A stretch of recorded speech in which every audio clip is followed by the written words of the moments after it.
introduce. Okay, I'm going to do this. Good morning, everybody. Welcome to the Daily Whatever Show. Happy Boxing Day. I am Lawrence Winnerman, I am Dana DuBois, and we and are joined here by. Qasim, Rashid, nice to meet you all. Great to be here. good to see you, Qasim. It is so great to have you here. I was just joking before we went live that I feel like the theme of today's show, at least partly, is two Jews and a Muslim guy talk about what they did for Christmas. I was going to say this is the interfaith solidarity the world needs right now. I, Exactly, exactly. I think You that know, that's true. so the in the Jewish community, there's just a long-standing joke that for Christmas we go out for Chinese food. What is the what do Muslims in America do when the You know, dominant religion celebrates its that's thing? that's such a great question. I don't know if we've developed enough modern cultural tradition to figure that part of it out yet. Hmm, Because you have to remember the historic Muslims in America were Black Muslims, were enslaved Africans, and many of them were forced into Christianity. Those who maintained their Islam were more worried about surviving than traditions. right. And then Asian Muslims were banned from immigrating here until about 1965. And so, and then even then, like my wave of immigrants in the 80s was the first, young people wave that came in. And now, as we have kids growing up, I think ask me that question in 20 years.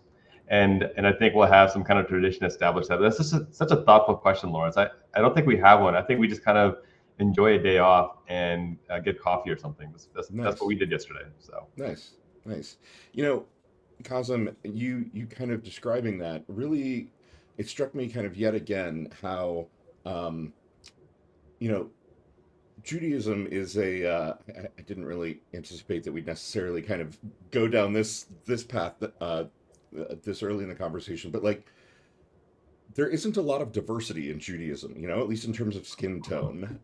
And Islam is a faith where there is a vast yeah, diversity of race and identity and culture. It's such an interesting point, right? That yeah. when it comes to like Muslim immigrants to the United States, you're talking about very different communities of people sometimes. Yo, absolutely. I mean, there's the Pew survey done about this a couple of years ago, and I think if it was done again, it would revalidate the data that the single most diverse community in the United States is the American Muslim community.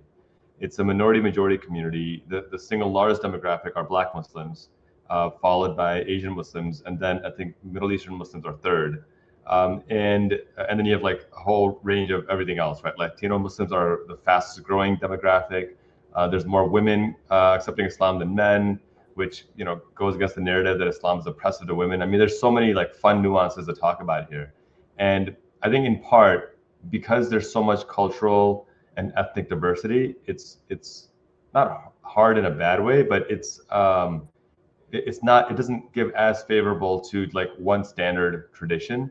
Right. What it does is develop like a lot of fun diversity, and you can enjoy, like even with Ramadan coming up in a few months, there's a very different experience of breaking your fast in a predominantly Arab environment versus South Asian versus Black. I mean, the prayers and the ritual are the same, but the foods are very different, and that's what I love about it, because you get to experience kind of like a taste of the world in 1 month. It's a lot of fun. Yeah, yeah. As That's a amazing. foodie, I get really excited about that. You're But welcome to all of our iftars, every single one, without exception. yeah, nice. Okay, we'll be there. Chris is pointing out in the chat that in American Judaism, this is true, but that Judaism still reaches more diverse communities internationally. True. And as you were talking, Lawrence, I'm like, well, there was the whole Sephardic line that exists, but in very small numbers after the Right. Inquisition. So, yeah, Yeah, like happy topics. like what do Jewish people in China do? Like, do they still call it Chinese food, or they just be like, we're getting food, right? That is an excellent joke. Y'all, I keep looking to the side because I have a dog and she's making some very weird whimpering sounds. And I think I'm gonna go grab Do your her. dog. Do your She dog. did she did get a hold of her Hershey's Kiss yesterday, so I'm on a little bit of Uh-oh. she didn't eat most of it, but one of my kids left. I'm just gonna blame them. But there's a little green Hershey's Kiss. I think she got more of the foil than the chocolate, but Usually she runs right over as soon as we start Qasim, and she's like Winnerman's dog instead of Pavlov's dog. As soon as she hears this get started, she's like, "It's time for my treat." And it's very unusual she's not doing that. Let me just pause for 1 second, and I'll be Continue, right Doc. back Yeah, and have her in my lap. And then maybe we can jump into some of the news of the week, because even though it was a holiday week for a lot of things folks still from work, happened. Yeah. geez, Kaza, maybe we'll use this moment while Dana's checking on Kira to. I'm sure everybody in the crowd knows you already, but just in case anyone might be new to you, do you want to introduce yourself to the chat? Sure. Well, my name is Qasim Rashid. I'm a human rights lawyer. I run Let's Address This with Qasim Rashid, where my focus is to take the important human rights issues that impact all of us, break them down, separate fact from fiction, and provide meaningful calls to action on how you can play a more active role in protecting our democracy and making sure that every person has their basic human dignity protected against social and government oppression. One of the things, thanks, Kasim. One of the things that I love about your work is that you're so clear-sighted in your perspective, and I always come away from your writing feeling like I've learned something, Thank you. and that you have articulated a key issue in a way that I haven't heard it framed before. Well, thank you. So if you haven't yet gone to become a subscriber of Qasim, please go check out his Substack. And at some point, I'll grab the link to your Substack, I'm Qasim, gonna and put grab it it in here to make right sure that now. everyone. Oh, excellent. I appreciate that. And no, Lawrence, it's very kind of you. Look, I think, and you guys do the same thing, where we see just the collapse of corporate media, how it's capitulating to billionaires, to oligarchs, to Trump. We saw the fiasco at CBS just this week with 60 Minutes. We're going to talk Yep. about that in a second. And I firmly reject the notion that Americans want a clickbait culture. I think Americans want reliable reporting, reliable insight and information. And so you won't get clickbait headlines from me. You won't see me be like breaking, I'm the first one to break the story, or to like, take somebody else's headline and pass it off as my own.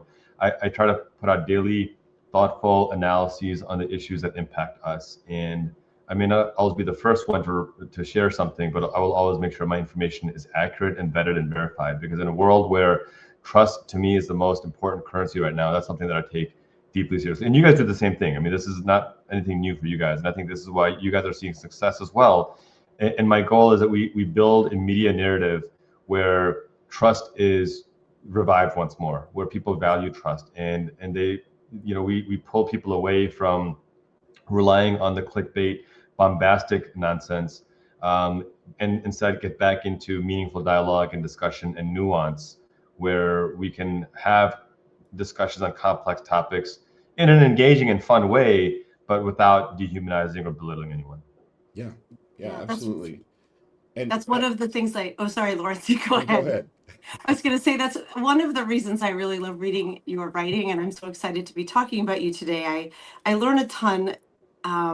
It's never sensationalized, but it is often delivered with warmth and humor. I also follow you on Facebook, so I feel like I get both sides of you, and particularly there, I'm like, you. This I snark mean, comes look up. at the title of this show, Fucked Up Friday. We are talking about the serious news of the week, but there's a sense of like humor will help us get through this kind of catastrophic moment for our country. Has to be. And if we don't have like at least an exasperated, like, oh my God, with our like-minded people, how are we ever going to get through it?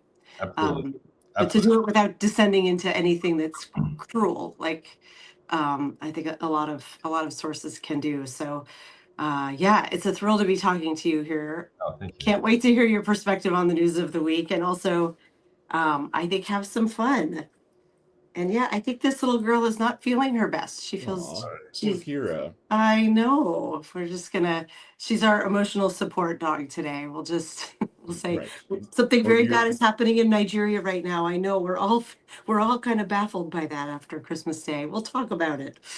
yeah. Well, let's talk about that. Unless anyone has that as their fucked up Friday story, which would be a valid choice. Yeah. That actually what was what I was going to talk about. Okay, well, Okay. we won't talk Well, about that one Yeah. first then. we'll save it then.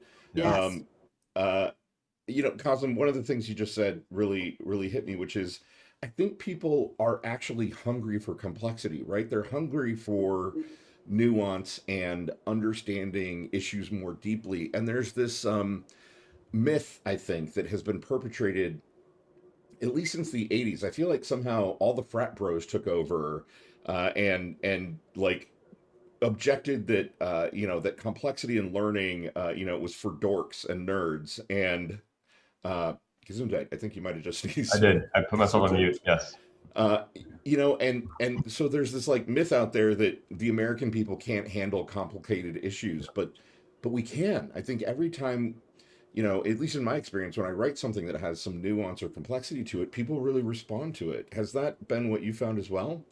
Absolutely. And we often think about how do we grow. I mean, because we're all thinking about that, right? We all want to grow our platforms. We all want to get more subscribers, more paid subscribers, all that stuff, right? That's just kind of, this is our livelihood. We're trying to make a livelihood. We're doing the things that we love.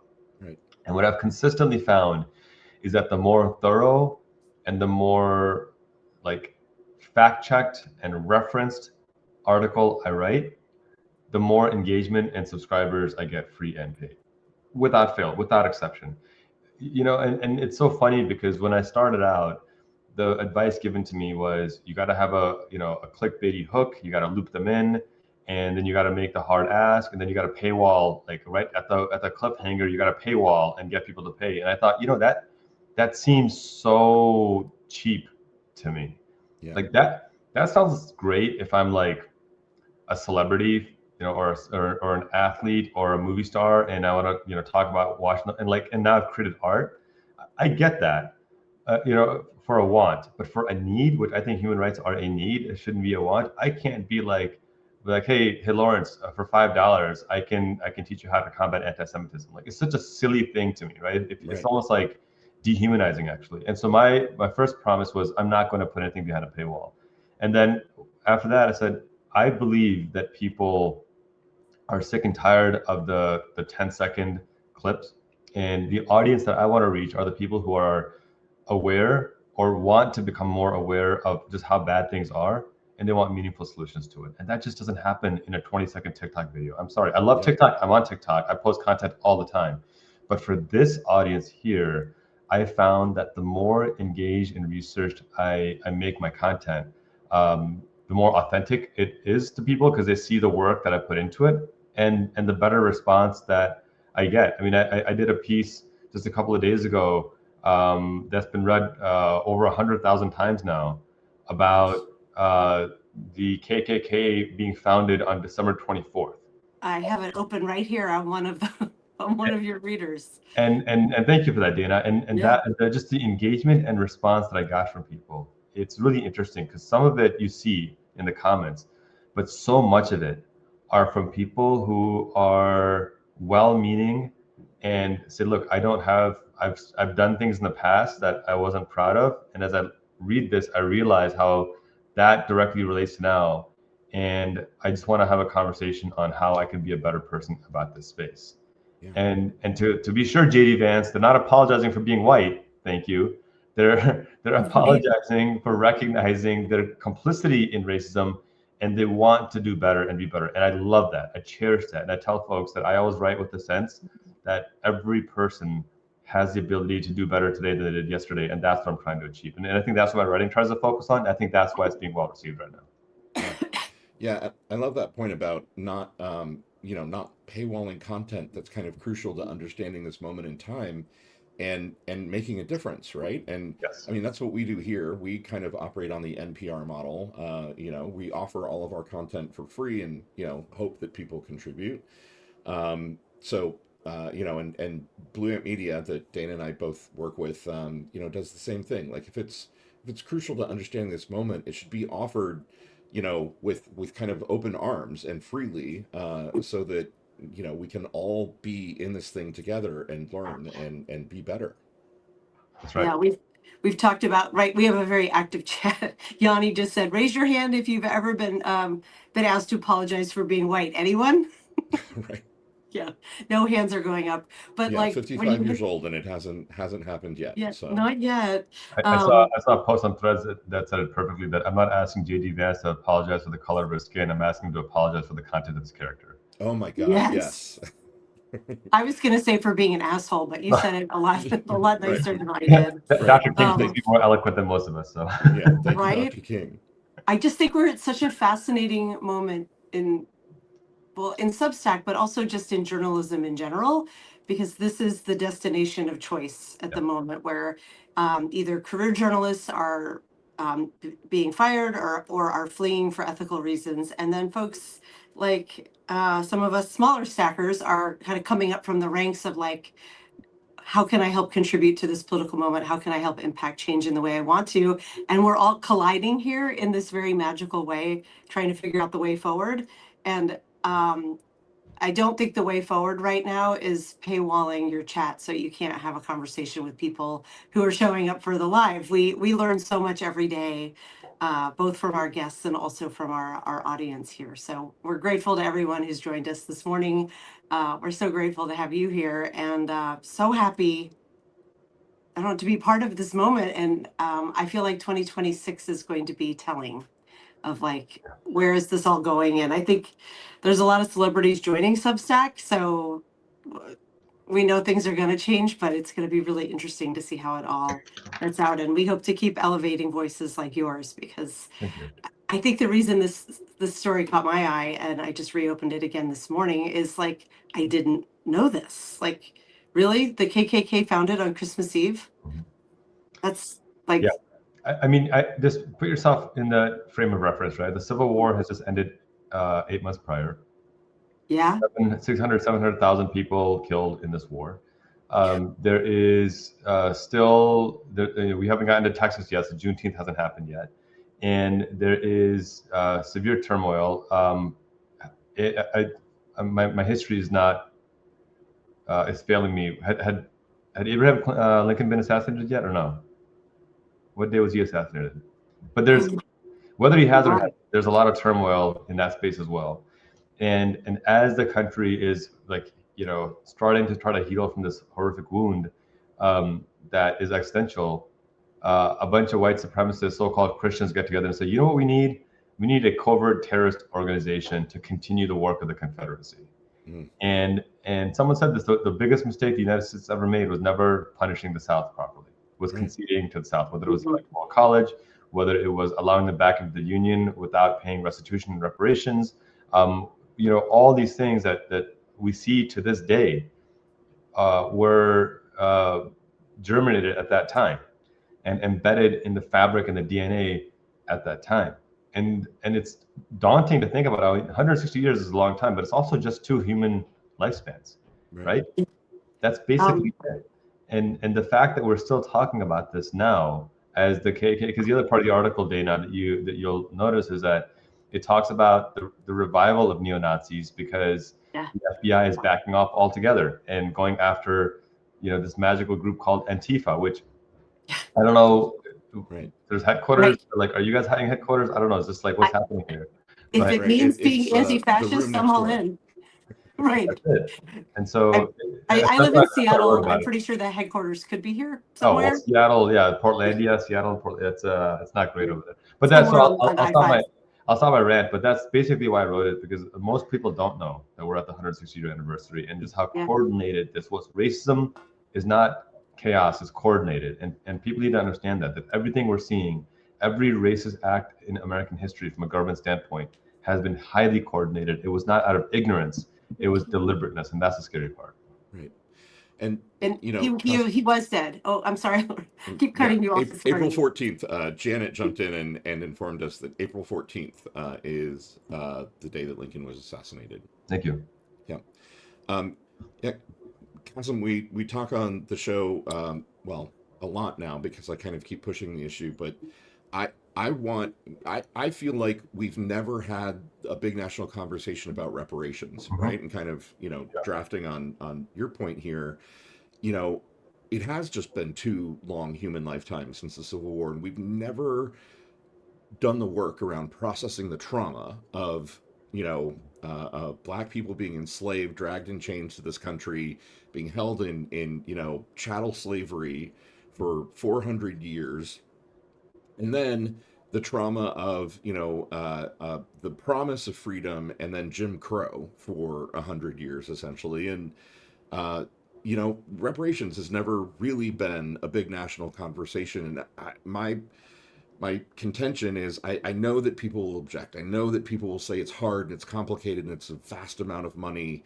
Um, but even just having the conversation and acknowledging that there's a gigantic wrong that needs to be corrected still is kind of at the heart of this political moment as well, right? Like to your point that um, the KKK has been around for this entire time. They've been actively advocating these, anti-black, ideologies for that entire time, and we just keep pushing the conversation down the road. I'd be curious to hear your thoughts on a complicated topic like Yeah. reparations.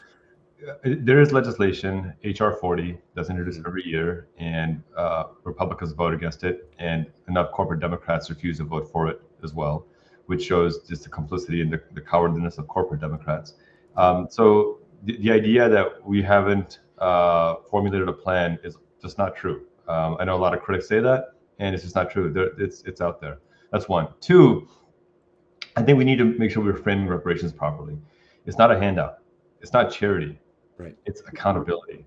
If Dana, if I come to your house and bash in your car windshield, you Hey, saying, yeah, you saying you have to pay for that is not charity. It's not a handout. It's I broke your car. I need to pay for your car windshield. If God forbid I firebombed your house, um, demanding that I pay for that is not charity. Now, if someone does that for 266 years, it doesn't suddenly become charity. It's just that much more of an accountability, and it's that much more severe and extreme. And I Right. bring up this illustration as kind of gruesome as it is to prove a point that if we can agree across the political spectrum that if somebody comes and burns down your house, they better pay for it.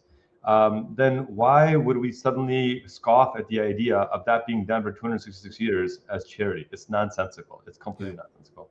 And then the final point is how are we going to pay for it? Well, look, what we know for a fact, for an absolute fact, is that the government who initiated that slave trade is still with us, is still alive.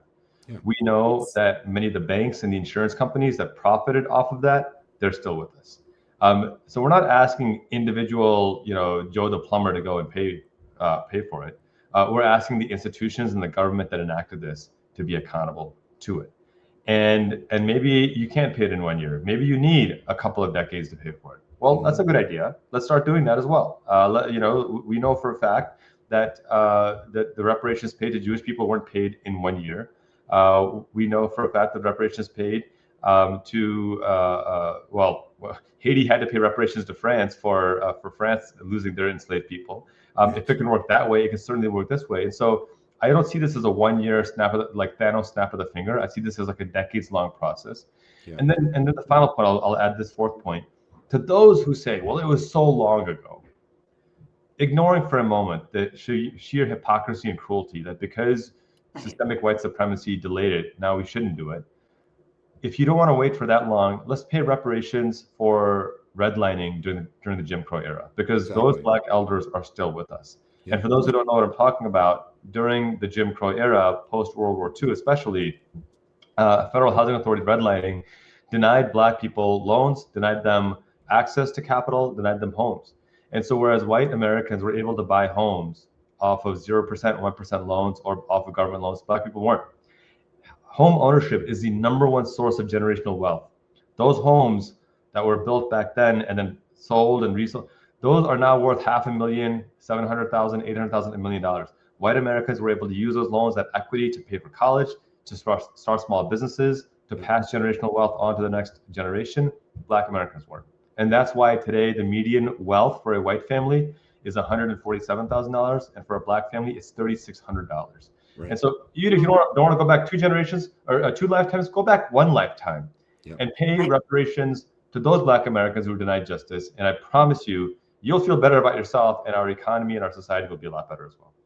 Sure. And to that point, it doesn't have to be cash payments, right? It could be free college, right? It could be college and voc tech for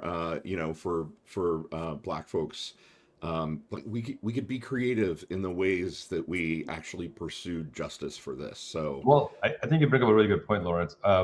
Because remember, why did HBCUs exist? Because even after public slavery ended, white folks were like, nope, we don't want black kids learning here. So black people right, had to set up their own schools. And so, yes, there absolutely should be free tuition. I think free tuition should be for everyone. It's insane that we're charging for tuition. But I do want to emphasize Yes. we can be creative and there should be cash payments because at the end of the day, cash is king. And that's how we ensure that there's meaningful accountability in this space. yeah, yeah. Thank you so much for your perspective on that. I really appreciate it. And I know folks in the chat who come to the show every day have heard me bang this drum a couple of I really think it's important that we start to move the Overton window back towards real change, like the conversation of reparations. And even if the end result isn't that we do a full-blown reparations plan, if we can at least get people to agree that investing in public education and public health are ways that we could try to bring more justice to the social disparity that exists and that so disproportionately hits people of color, that's the conversation that's worth having, right? 100%. Yeah. Yeah. I wonder if we could. You mentioned the whole CBS 60 Minutes debacle. Uh, I think most people at this point have seen the redacted piece, thanks to Canada and thanks to folks who have reposted it everywhere. So I'm going to go grab a link because I don't know if that theory is true. Okay, So let's, yeah, I know grab a link. Blue Amp We has shared published it it. on Blue Amp because we Yeah, wanted to I'm make going to sure go that find people it saw it. there. And I know Um, Julie Roginski and on Mayday Network did a great one too, yeah. because both offer commentary alongside of it. But everybody should see this clip if you haven't seen it. Do you want to? You take that while I go grab the link, Lawrence. Well, Qasim, I know um, your experience as an attorney. You've got some very well-defined thoughts on this, and upon seeing the piece, I'd love to hear kind of your reaction to it. Mortifying and reflective of just kind of the broader cancer of what happens when billionaires buy media outlets. This Mhm. is a modern day concentration camp. It's a modern day torture Yeah. camp. Yes. Everything described in the Seacot prison, whether it's the stacked four high bedding that are metal that don't have any actual bedding, whether it's the torture chambers where there's no light, whether it's the fact that the inmates were denied medical aid, or the fact that they were forced to drink the same water that they used to clean themselves. I mean, this is urine and feces infested water that they are being forced to drink. Everything that's being done there was done in these concentration camps in Germany. I mean, just people are dying in there. People are being denied due process. They're being told you will never leave here again. Help me understand how that's any different. And for someone like Christy Nome to go there and take a photo op in front of people who had nothing to do with the United States, by the way, and claim that these were the people taken, it's the height of propaganda. Goebbels himself would be blushing that and would be jealous that he didn't think of that first. And Yes. and for Barry Weiss, who is funded by right-wing billionaires and was installed in that position for a very particular reason, and that is to do the bidding of right-wing billionaires and fascists, for her to have just so little shame that her journalists, not even her journalists, CBS journalists, worked so hard to put together such an excellent and important and informative vetted piece that according to the main journalist, went through 5 different reviews. For them very wise to just unilaterally lie and say, well, the Yeah. administration wasn't able to comment, knowing full well that one, that's not a requirement. It's Right. pretty standard journalistic procedure to say, we reached out to so-and-so for comment, they didn't respond.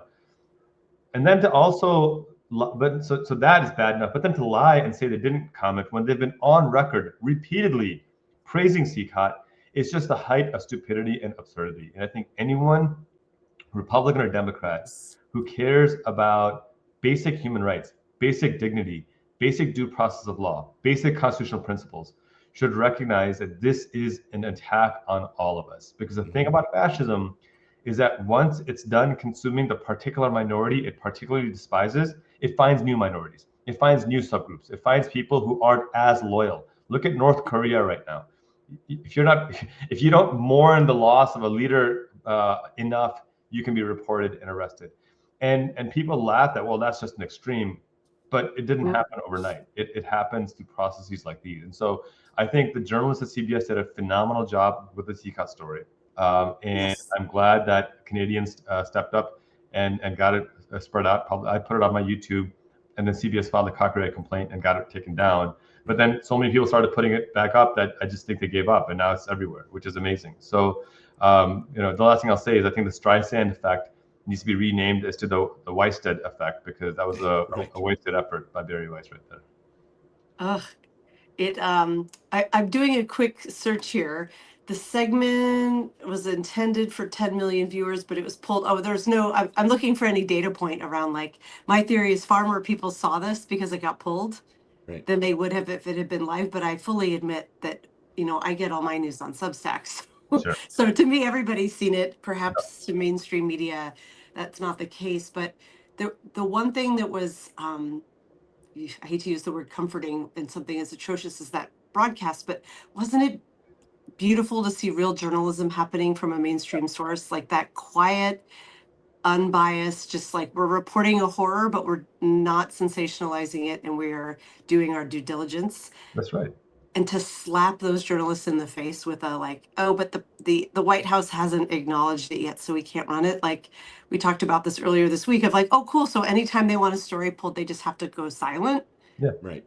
Like that's not a great system of being the fourth leg of democracy at all. There's no accountability. So it has been heartening to see. And I think the workaround for not getting pulled down, jump in if I'm wrong here, Lawrence, is if it's interspersed with commentary, then it's not read as just a rebroadcast. Did I get that right, Lawrence? So when we reposted it from at Blue Ant, when Cliff and I rebroadcasted it, I know there's something about showing it on a screen, like a camera recording it on a screen, and then also interspersing commentary. It still got hit with a copyright notification. Oh, okay. But they haven't pulled it down. So there's kind of an interesting piece there on, CBS is certainly trying to exercise their copyright, but YouTube might, like Qasim, like you said, it seems like they might be kind of giving up a little bit. Yeah, I think Cory Booker had it published, and it hasn't been taken down from his page at all. Nice. Good. Yeah, I feel like we're all figuring out this like new world of journalism on the fly and the daily whatever. Anytime we figure something out, we like to share it just because there are things of like, how does one get on a bestseller? One of the charting, what do they seem to pull from? It has the algorithm changed. It feels like keeping up with those things could be a full-time job. But it does seem like this story in particular, you can still find it. Yep, absolutely. So, it's on my Substack as well. They haven't taken it off my Substack. Oh, great. Okay. And so the full video is there. I actually went ahead and downloaded the transcript, and then I recorded myself reading out the entire transcript with the video in a tiny box on my YouTube, and they haven't taken that down yet either. So nice. Great. I'm posting the link to that right now. Here's the CCOT link. Well, we're already at the bottom of the hour. We should probably shift into Fucked Up Friday. Dana, do you wanna tell Qasim the rules for Fucked Up Friday? I would love to. So Fucked Up Friday is our weekly show where we invite a guest like yourself on, and we each pitch a story that we think was the most fucked up news of the week. And we tend to not pick the one dominant story. For example, this week, CCOT story. But something maybe folks missed in the news. And we don't just say what the story was, we sell it, we pitch it, because our audience is going to weigh in at the end and vote for the so-called winner of Fucked Up Friday, knowing we all lose because this is the reality we all have to live in. But at least we're doing it with a good sense of humor. And we can't even say it's a gentleman's game anymore because that seems sexist, but we do it for the glory. We're saying we're the winners that week. And historically, we used to give our guests the first turn, but what we have found is there seems to be a recency bias. So we will give you the option of going first, second, or third. I'll go second, right in the middle. Nice. Okay. Lawrence, and usually Lawrence and I tend to share with each other what we're pitching as our Fucked Up Friday story, but I haven't talked to anyone with Christmas in the middle. I don't know what Lawrence's story is. I don't think he knows what mine is. Lawrence, would you like to go first or last? I'll go first. Okay. I've got mine ready to go here. Okay. Okay. So, folks, this is what I am picking this week. The pandemic that we are pretending isn't coming. So this week there was an article in Science Focus, the BBC News Magazine's weekly science magazine. Scientists quietly dropping a warning that should set off every alarm bell for all of us. There's a new strain of the bird flu, H5N1. Get this, clade 2.3.4.4b. It's now so widespread in animals that experts are saying essentially it's out of control in the wilderness, in wild animals. It's not just birds. And most troublingly, it has spread into dairy cattle in the United States, as well as foxes and several other mammals.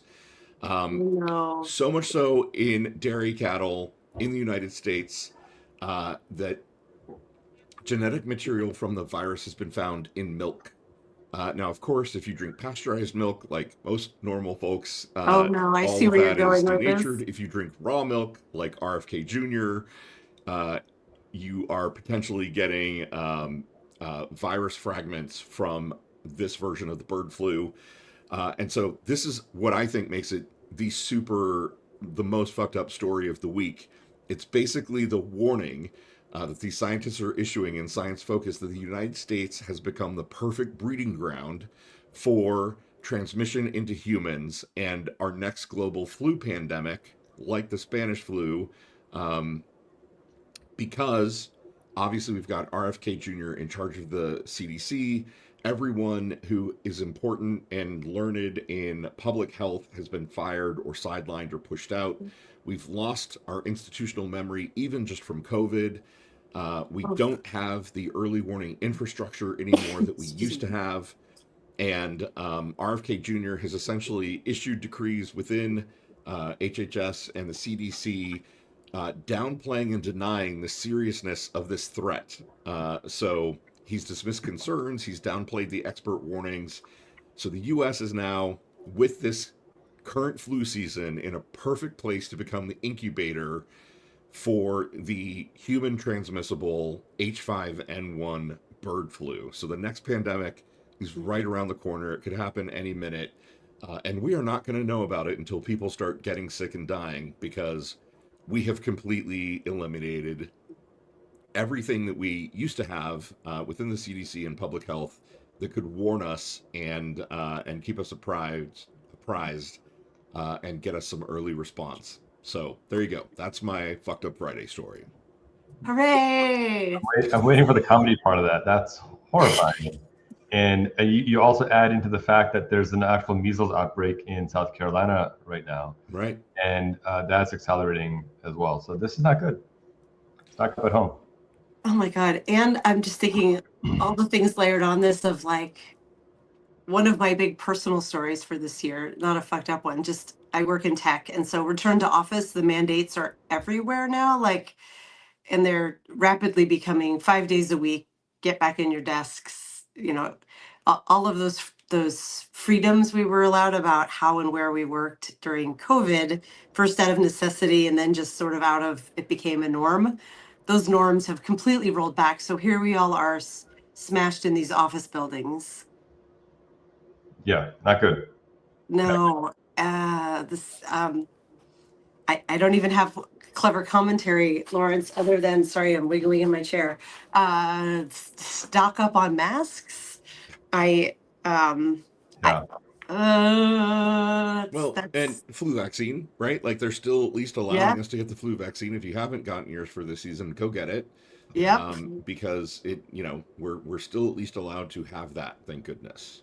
Yes, I have gotten both of mine, COVID and flu, but my kids haven't yet. So this is a good reminder to get out there. There never really seems to be a good time to just get to be like, you can be sick, but maybe this week while they're off school, I can do that. Oh God, that was a doozy, Lawrence. Seriously, fuck this administration. How I will never understand how the takeaway from 2020 for so many was like that was fake. The refrigerators of people, like I'm not gonna get into that too far, but just good pick, Lawrence. That was a really good one. And Qasim, you're up. Yeah, I was gonna say I should have gone first. Dang. Well, my story is pretty jacked up as well. We're seeing this modern day colonizing mentality taking hold aggressively. The fusion of funding Netanyahu to continue to bomb Gaza and Lebanon and Syria, to allowing Putin to continue his aggression against Ukraine and invade and bomb Ukrainian civilians, to now Trump himself having bombed and killed more than 100 fishermen without undue process, absolute war crimes, and threatening to invade Venezuela, which I'm convinced he was about to do before he got talked out of it last second, and he might still do, to now bombing Nigeria. And we're seeing this massive increase in the global military industrial complex. It's one of the three evils that Dr. King warned about when he talked about, racism, poverty, and militarization. And we're seeing this happening in real time. And on Christmas Day, he was bombing Nigeria, claiming Christian genocide. And the irony of hypocrisy of all this is the real genocide that the U.S. is funding in Palestine. He's perfectly fine with that. He's fine with Netanyahu bombing churches, ancient churches in Gaza, killing Christians, bombing Christians. He has no problem with that. But on the mere accusation that there's a Christian genocide in Nigeria, which Nigeria's own Christian leadership and clergy and government officials are saying there is no Christian genocide. There's violence, but it's indiscriminate. It's not targeting religion. We need to work together religiously, interfaith, to combat this narrative that this is religious violence. But there is no actual religious violence.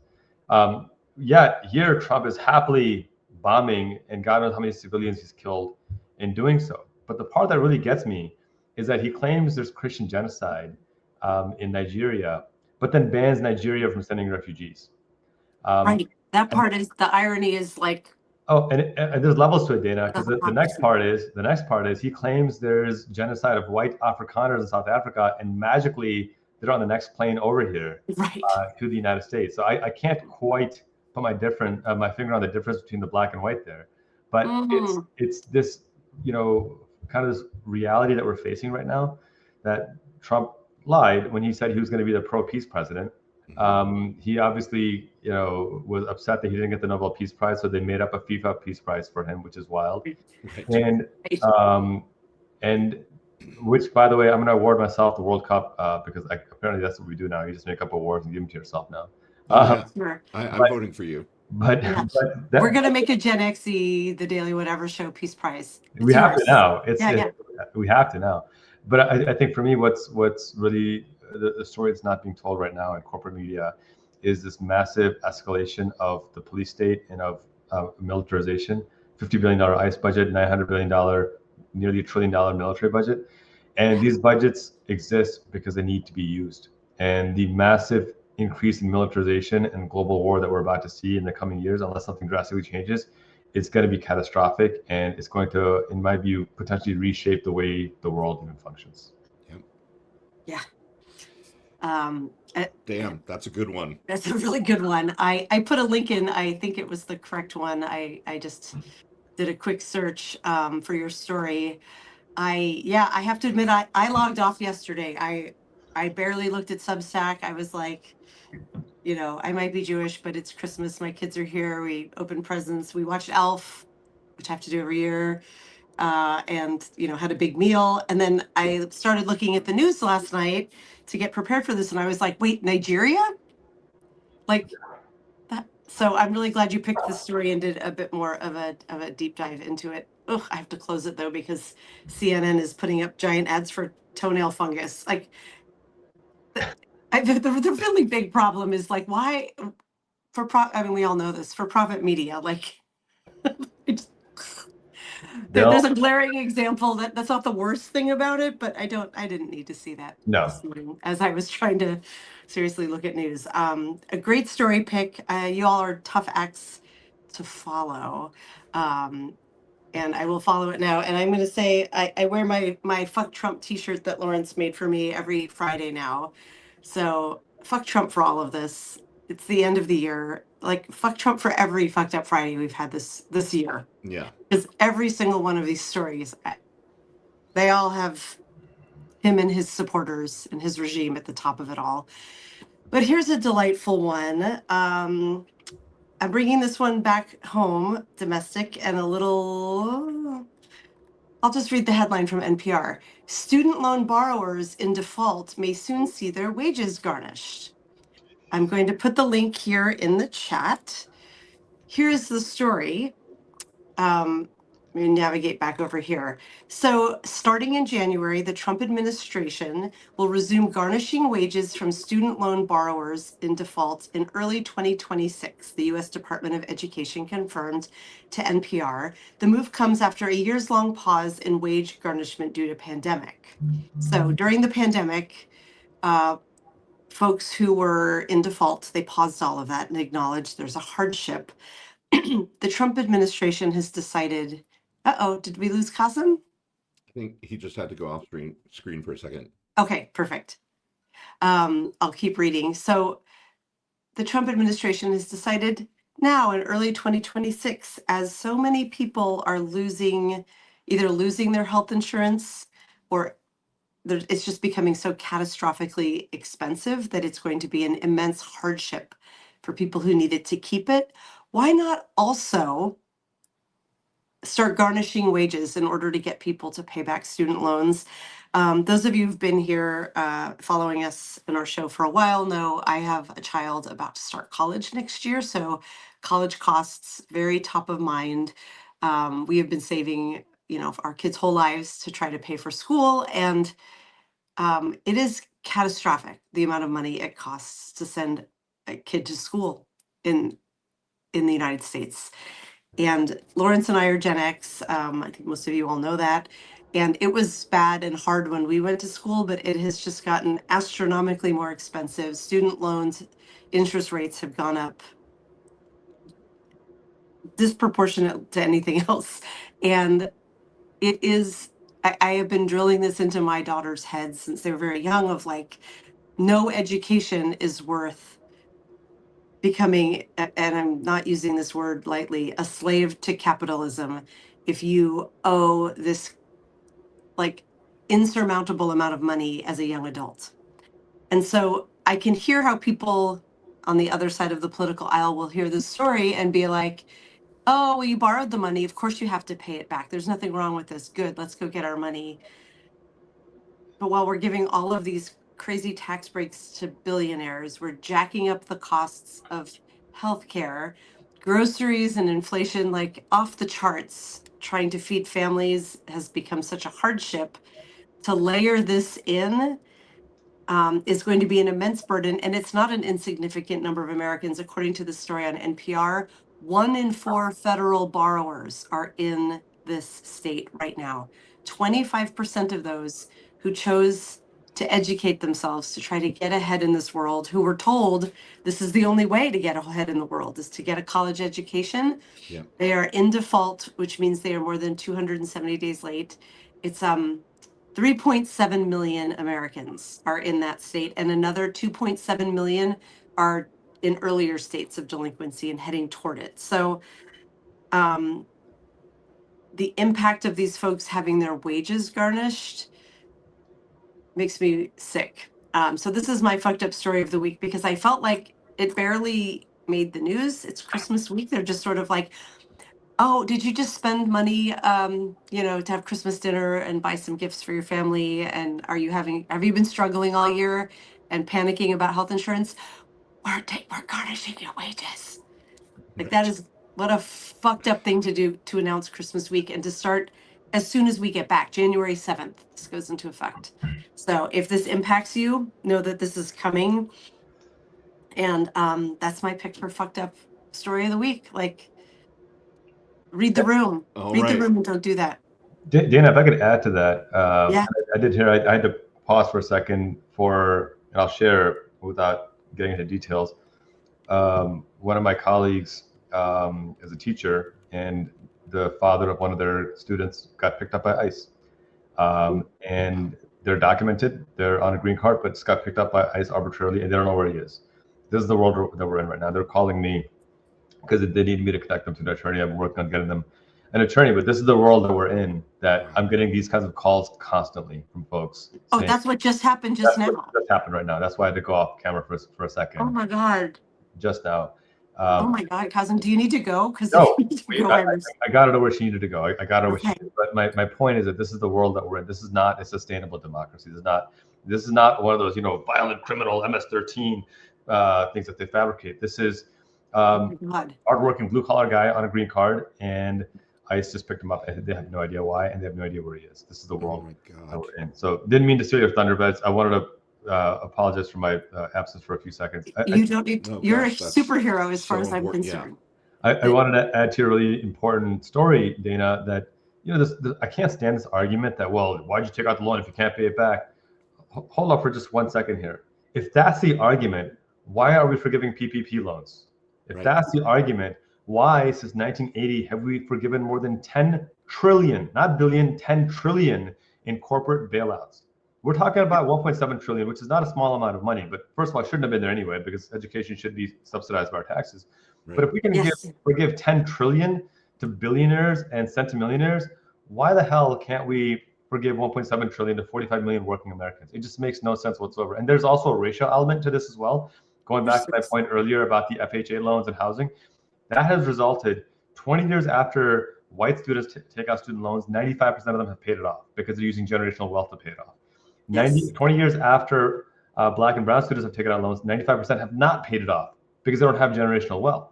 And so this is a system designed to continue to exacerbate the class crisis and the race crisis in this country. And for Trump, this fascist, to come in and start to garnish wages of mostly women, of mostly Black and brown people, it's just going to further exacerbate that crisis. So, I'm so glad you brought that up, because it's not getting the attention that it deserves. This is going to devastate tens of millions of people in this country. Yeah, I've tried to explain to folks who don't have kids, or people who I know who maybe don't worry about money the same way that we do, of how, I knew college would be expensive. Their dad, my kid's dad, and I have been saving their whole lives. We have two daughters who are 15 and 17. And we have saved what I consider a pretty significant amount of money. It is nowhere near enough. Nowhere near enough, even to go to a state school. And in this case of the state school, a lot of it is because it's expensive to set up a home, right? They have to live somewhere, the dorms or an apartment, and feed them for a year. And that's becoming so much more expensive. But catastrophic, easy $150K to put your kids through college each or more. That's at a state school, all in. And when you think about if you don't go to college, there's so many careers that you just really can't pursue, where we are putting kids into this loop of they can't get out. And I hate to think of, a trap. It is such a trap. And so, and then at the back end of it, to be at the mercy of someone who's, giving these immense tax breaks to billionaires. But it's we're going to garnish your minimum wages so that you can pay back. And somebody who literally had to pay a $25 million fine for conning people on Trump University. This is the worst person to lecture anyone on paying back student loans. You can't. Oh my God, I almost forgot about that. Yeah, such a good point. Such a good point. All right, in the interest of time, we're at the point where we should vote. So, chat, you know the way that this works. If you're voting for my story about the inevitability of the U.S. becoming the global pandemic epicenter for bird flu, put Lawrence in the chat. If you're voting for Qasim's story about the Christmas Day strikes on Nigeria and the hypocrisy there with regard to the claimed Christian genocide, put Qasim's name in the chat. And if you're voting for Dana's story on student loan garnishment starting on January 7th, For folks who are in default, put Dana's name in the chat. I'm seeing a lot of people say three-way tie. Three-way tie. Oh my, Lawrence, because I'm going to be in ground zero for a lot of deaths in South Carolina. Oh, Yanni, I'm sorry. All right, I'm putting Qasim in the chat. You've got my vote. Lawrence, Dana, Lawrence, it's a tie. Dana, Lawrence, tie. Every story is crucial. Oh my gosh, Qasim, tie, Qasim. Can we be selfish and also stupid and vote for Jill Stein? Sure. Sure, Cliff. Jill Stein's getting a vote. Protest It'll vote. probably pull it one way or another. All awful. Three-way. This is. I'm seeing a lot of three-way ties. This has Yeah. never really happened like this before, Qasim. There we go. Right. There usually is someone who emerges as a clear winner. Dana, I have a senior as well. Oh yeah. It's I have a story half written about this of like, this is one of the Gen X burdens that we carry of like, a lot of us have student loans still of our own and are also trying to advise our kids on which college to pick. And also, oh, your job might not exist because of AI by the time you graduate. Yeah. Good luck with that, kid. For us elder millennials, same thing. I mean, I've got student loans, and I got a kid who's a junior taking the ACTs in a few weeks. So. Yeah. Oh, good luck. Good luck with that. Mine was not a great test taker, but she's a great artist. So it all balances out, right? You should see the price tag on art and design colleges right now. Woo! Yeah. But right. I think it's a we tie. should just declare it a three-way tie. It really, like, I've never seen so many people voting for a three-way tie before. Yeah. So Qasim, congratulations. It's great. I'll expect my giant trophy and ceremony. Right, we all get tiaras. Yes, along with the Daily Whatever Show Peace Prize that has just been created, and we've named you the first winner of that. Oh. Three-way tie, exactly. Yeah, I know. If they can give three-way ties to Nobel Prizes, they can give three-way ties to this one as well. It's good. Yes. Right? Yes. I see no reason why we can't say it. And what a good way to end the year. This is actually our final broadcast of 2025. What a fucking year. What a fucking year. And Qasim, it's your first time on our show, and we have a question that we always ask every first-time guest. Go for it. And I'm excited to hear your answer on this one. Dana, do you want to do the honors and ask our final question? I do. This is a very hard-hitting question. Brace yourself. Okay. We know you're an elder millennial, but I suspect you'll still have an excellent thought on this one. What is the most Gen X song of all time? Like if you think about Gen X, yes, what is the song or songs, you can name more than one, that comes I gotta go with Living on a Prayer by John Bon Jovi. Nice.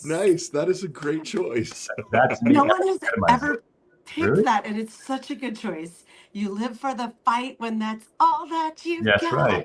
That's right. It to me, it kind of epitomizes, and like I'm in that millennial where it's like, my wife and I are about the same age, and so we're like in that micro generation of between Gen X and millennial. So I kind of associate with both age groups, but to me, that's a song. That is a song of the 80s that kind of captures everything. So I love it. That is such a great choice. Perfect pick. Bon Jovi, I feel like if you're not Gen X or real close to it, you don't have the same. Yeah. Like, I don't think my kids who are pretty musically astute would know a Bon Jovi song. And he's got more than one, right? Like Shot Through the Heart, same thing. Like gives you the same vibes as well. You give love. Now I want to go sing karaoke. I love. What's the most millennial song of all time? Since you're spanning two generations, we're living on a prayer. There's so many in the millennial side. There's so many, but I think Good Riddance by Green Day is one that falls in that. Where there's something unpredictable, but in the end is right. That was like every high school graduation song in the early 2000s, late 90s. That's a good one. I think anything from like, Smells Like Teen Spirit is probably a good one as well. Anything by the Red Hot Chili Peppers. Though I have a friend who says that every song sounds like the exact same song, and he's not necessarily wrong, but that doesn't mean they're not good. I mean, there's a lot of good ones there. So most of my music taste is in alternative, and so that's probably, you can probably see that already. But I'm sure there's some phenomenal hip hop songs that we can talk about as well. Love it. Nice. I love it. Qasim, thank you so much for joining us. It's been such a blast to have you here. We hope you'll come back in the future for another Fucked Up Friday or any other time. If you've ever got anything you want to talk about, we'd be happy to host you here. Always a privilege, guys. Thank you for the work you're doing, and have a safe new year, and let's keep fighting fascism in 2026. Absolutely, yeah. And thank you for the work Let's that do you're it. doing. It's incredibly important, and we all got a little peek, during the show at the good Yeah. work that you're doing. So thank you for doing that, and good luck to the folks that reach Yeah. out to you today. I hope everything goes well with them. I'm glad they have you on their side. All right. Thanks, Take everybody. care. Have a Thank you great so rest of your much. Friday and a good weekend. We'll Happy see you end of next year. Love you, mean 2025. it. Bye. Love you, mean it. Mwah. Mwah. Mwah.